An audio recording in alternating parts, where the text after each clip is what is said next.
২ দিন আগে আমি বাংলাদেশের সামরিক অবস্থা বা বাংলাদেশের ডিফেন্স সিস্টেম নিয়ে কথা বলছিলাম।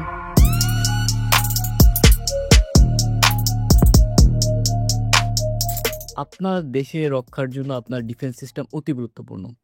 আর বাংলাদেশের এই অবস্থায় লাইক আপনারা ইন্ডিয়া পাকিস্তান যুদ্ধ চলতেছে।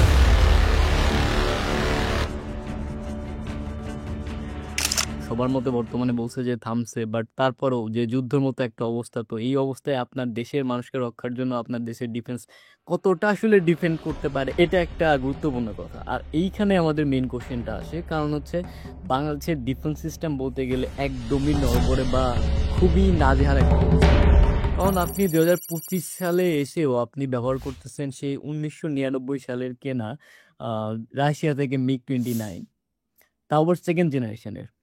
আর আরেকটা আসে আপনার, সেটা হচ্ছে চায়না থেকে কেনা চেংদু J7, যেটাও সেকেন্ড জেনারেশনের, এবং এটা আছে আই থিঙ্ক 36, এবং ম্যাক্সিমামই ট্রেনিং এর কাজে এখন এগুলো ব্যবহার করা হয়। তো আপনি যখন 2025 সালে এসে আপনার প্রতিপক্ষ যখন থাকবে হচ্ছে রাফাল বা এই টাইপের J17C থান্ডার, বা আপনার J10C, যে ড্রাগনগুলো আছে লাইক 4.5 জেনারেশন বা আপকামিং 5th জেনারেশনের যে সকল এয়ারক্রাফট, তখন আপনার এই সেকেন্ড জেনারেশনে এইসব 1999 সালে বা ওই সময়কার যে যুদ্ধ বিমান বলি বা আমার এয়ারক্রাফট বলি, এগুলো রীতিমতো যুদ্ধের খেলনা হিসেবে অপোনেন্ট দিক। এটা খেলনা হওয়ারই বিষয়, কারণ আপনি যখন এই জেনারেশনে এসে আপনি সেই সেকেন্ড জেনারেশনের একটা এয়ারক্রাফটকে 4.5 জেনারেশনের একটা এয়ারক্রাফটের সাথে তুলনা করবেন, তাহলে এখানে বিড়াল আর বাঘের তুলনার রীতিমতো সেমই এখানে। বাংলাদেশ এয়ারফোর্স বলি বা বাংলাদেশ ডিফেন্স সিস্টেম বলি, এটার যে দুর্বলতা বা এর নাজেহাল অবস্থা, এটা একটু দেরিতে হলো বর্তমানে বুঝতে পারছে, এবং এটা শুরু হইতেছে আমাদের 2024 জুলাইয়ের ক্ষমতার পালাবদলের পর থেকে।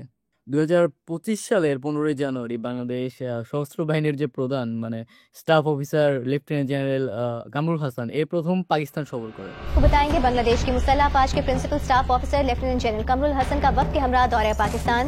এবং ওই সময় পাকিস্তানের বিমান বাহিনীর যে প্রধান এয়ার চিফ জহির আহমেদ বাবর, তার সাথে তার সৌজন্য সাক্ষাৎ বলি বা ডিফেন্স নিয়ে যে সাক্ষাৎটা, এটা সম্পন্ন হয়, এবং এটার প্রথম টপিক বা মেইন রিজনটা ছিল হচ্ছে এয়ারক্রাফট কেনা। আর এই J17C থান্ডার যে এয়ারক্রাফটটা, এটা হচ্ছে অত্যাধুনিক এবং 4.5 জেনারেশনের একটা এয়ারক্রাফট, এবং এটা কতটা পাওয়ারফুল এবং এটা কতটা অ্যাপোনেন্টকে হার্ম করতে সক্ষম বা প্রোটেক্ট করতে সক্ষম, এরা ভারত পাকিস্তানের যে রিসেন্ট যে ফাইটটা হলো, এটা আপনি ইজিলি বুঝতে পারেন। ভারতের কাছে ছিল হচ্ছে রাফায়েল, যেটা 4.5 জেনারেশনের ফ্রান্সের একটা এয়ারক্রাফট এবং অনেক এক্সপেন্সিভ একটা এয়ারক্রাফট, তার ভিতরে অত্যাধুনিক সকল প্রযুক্তি বিদ্যমান। তবে সেই প্রযুক্তিটাকেও বিট করতে পারছে পাকিস্তানের এই J17C থান্ডার এই এয়ারক্রাফট দিয়ে। আসলে এখন পর্যন্ত কোনো পক্ষ ইনশিওর করেনি আসলে কতটা রাফায়েলকে ভূপাতিত করা হয়েছে বা ধ্বংস করা হয়েছে। তবে আপনি যে এই এয়ারক্রাফটে যে সুইচ থাকে, মানে ইনজেকশন সুইচ বলে যে আর কি, যেটা আর কি লাইফ বাঁচায় যে পাইলটটা থাকে তার, তো এটার একটা ওয়েবসাইট আছে যারা প্রত্যেকটা এয়ারক্রাফটে প্রোভাইড করে। তো তারা কতটা লাইফ বেঁচে গেছে তারা এটা দিয়ে দেখায়।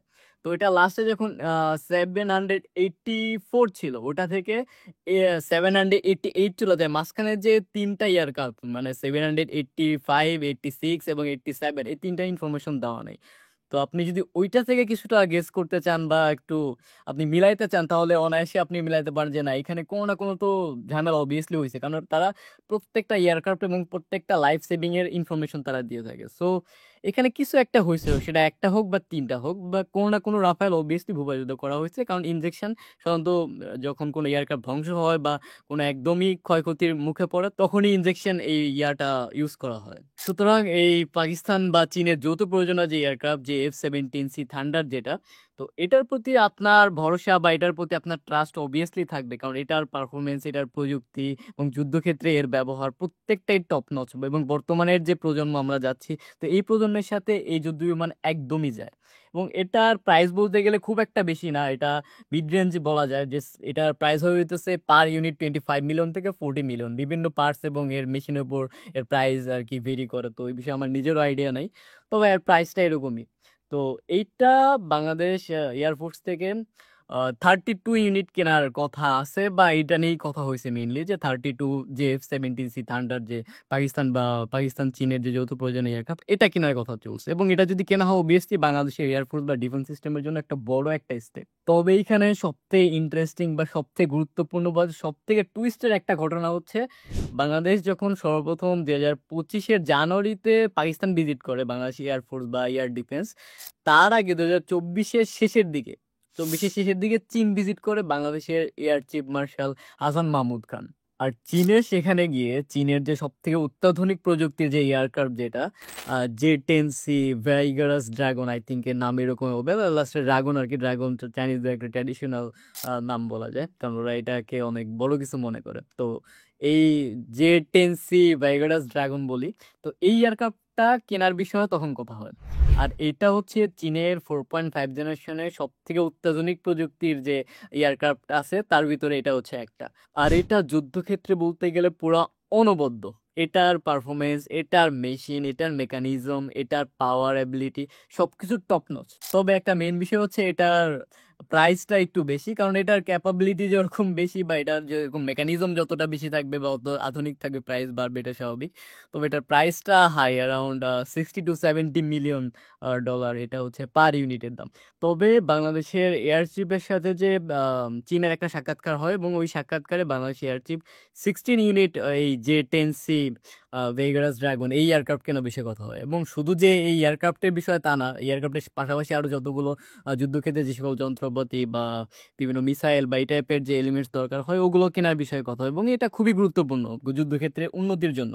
আর এই যন্ত্রপাতি বলি বা এয়ারক্রাফটস বলি, এই একসাথে চীন থেকে কেনা বা পাকিস্তান থেকে কেনা এতগুলো, এবং এটা খুবই গুরুত্বপূর্ণ। এটা কারণ হইতেছে 2030 সালে সামরিক বাহিনীর যে একটা সম্মেলন আছে 2030-তে, এবং এই এয়ারক্রাফট বলি বা এই যন্ত্রপাতি বলি, এগুলা ওই সময় প্রোভাইড করার জন্যই এই সম্মেলন বলি বা এই মিটিংগুলা বলি। এখন ওভারঅল কথা বলতে গেলে, আগে বাংলাদেশের ছিল হচ্ছে MiG-29 মেবি 8টা ছিল, আর চেংদু J-7 ছিল আই থিঙ্ক 36টা। তো এই টোটাল 44 ছিল বাংলাদেশের এয়ারক্রাফট, সেই মান্দাতার আমলের সেকেন্ড জেনারেশন এয়ারক্রাফট। তো এগুলা খেলনারই বলা যায়।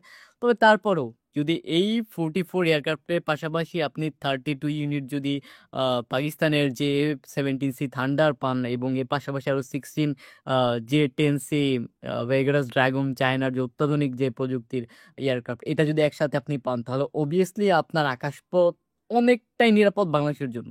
কারণ বর্তমান যুদ্ধগুলার সব থেকে প্রোটেক্টিভ বিষয় বা প্রোটেক্টিভ বলি বা আক্রমণ করা বলি, এই বিষয়ে এয়ারক্রাফট অনেক বড় একটা ভূমিকা রাখে।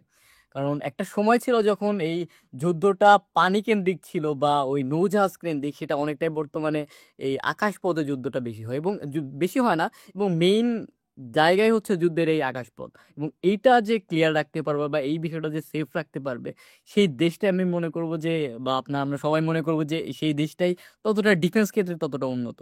পৃথিবীতে কিন্তু পাকিস্তানকে যুদ্ধের ক্ষেত্রে বলি বা পরাশক্তির ক্ষেত্রে বলি একদম টপ লেভেলে রাখা হয়, এবং এটার একমাত্র কারণ হচ্ছে পাকিস্তানের বিমান বাহিনী। পাকিস্তানের অন্য কিছু থাকুক না থাকুক, তাদের ঘরে ভাত চাল না থাকুক, বাট তাদের বিমান বাহিনী হচ্ছে ওয়ার্ল্ডের টপ ক্লাস। তাদের যেরকম এয়ারক্রাফট আছে বা মিসাইল আছে, বা আমরা বাকি যত এলিমেন্টসের কথা বলি যেগুলো আছে, ঠিক তার পাশাপাশি প্রশিক্ষণটা ওইভাবেই আছে।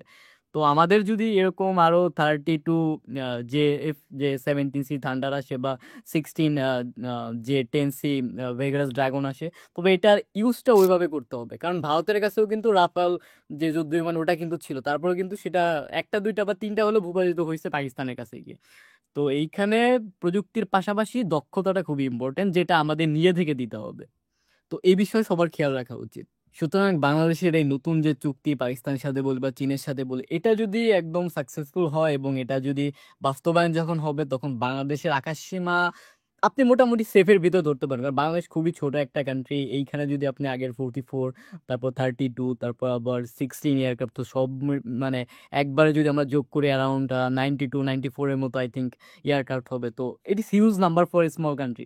সো আপনি দেশটাকে তখন প্রোটেক্টিভ ধরে রাখতে পারেন, বা আপনার যুদ্ধে অন্য দেশের সাথে যুদ্ধ বলি বা অন্য দেশে আক্রমণ ঠেকানোর জন্য আপনার এনাফ ক্যাপাবিলিটি আছে। তো আশা করব বাংলাদেশের এটা সাকসেসফুল হোক, তো দিনে আমরা অন্য বিষয় নিয়ে কথা বলবো। আর যদি আমার ভিডিও ভালো লাগে, তাহলে অবভিয়াসলি সাবস্ক্রাইব করবেন। পরবর্তীতে কোনো একটা টপিকস নিয়ে কথা হবে। আপাতত বাই বাই।